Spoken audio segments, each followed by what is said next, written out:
বিসমিল্লাহির রহমানির রহিম। আসসালামু আলাইকুম। আজকে ত্রয়োদশ জাতীয় সংসদের প্রথম অধিবেশনে আসীন মাননীয় সংসদ সদস্যবৃন্দ, এখানে উপস্থিত আছেন আমাদের মাননীয় সংসদ প্রেসিডেন্ট ধর্মচাষিনীত, উপস্থিত সকলকে ধন্যবাদ জানাচ্ছি এখানে উপস্থিত হওয়ার জন্য। এখন আজকে আনুষ্ঠানিক অনুষ্ঠানের শুরুর জন্য পবিত্র কোরআন থেকে তেলাওয়াত করা হবে। পবিত্র কোরআন থেকে তেলাওয়াত করবেন কারি মোহাম্মদ আবু রায়হান। আসেন, শোনা যাচ্ছে না। আসিফ আসিফ কই মাইক?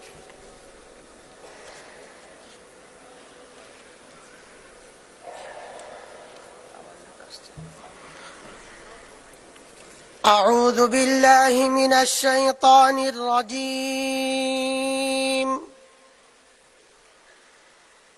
بسم الله الرحمن الرحيم.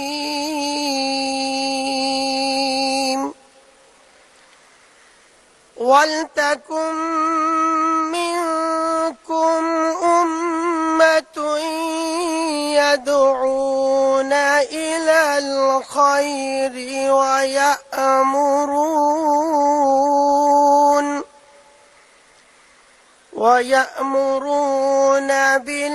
بالمعروف وينهون عن المنكر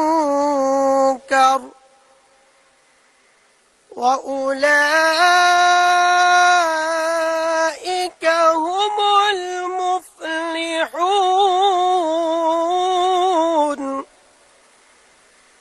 وأولئك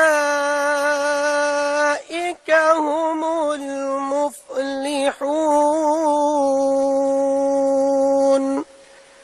صدق الله العظيم. সূরা আলী ইমরানের 104তম আয়াতে কারিমা তেলাওয়াত করা হলো, যার বাংলা অর্থ এইরূপ: তোমাদের মধ্য থেকে এমন একটি দল থাকা উচিত যারা মানুষদের কল্যাণের দিকে ডাকবে, সত্য ও ন্যায়ের আদেশ দেবে, আর অসত্য ও অন্যায় কাজ থেকে তাদের বিরত রাখবে।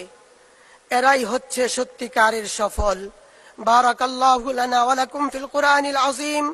আসসালামু আলাইকুম ওয়া রাহমাতুল্লাহ।